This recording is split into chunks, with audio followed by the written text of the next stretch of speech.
You are at a train station where you're heading to the Lost and Found office to retrieve a lost passport.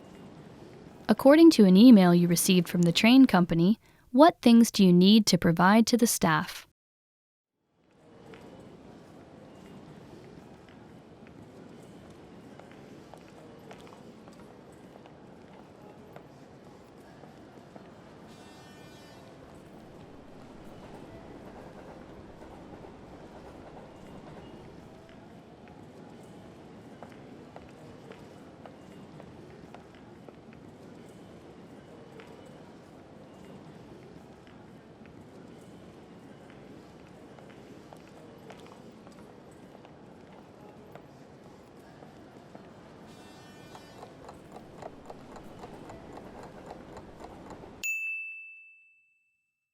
What things do you need to provide to the staff?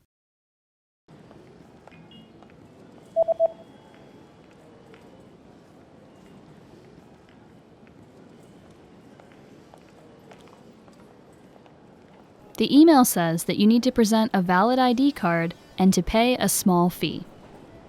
کارت شناسایی معتبر، مبلغ کمی.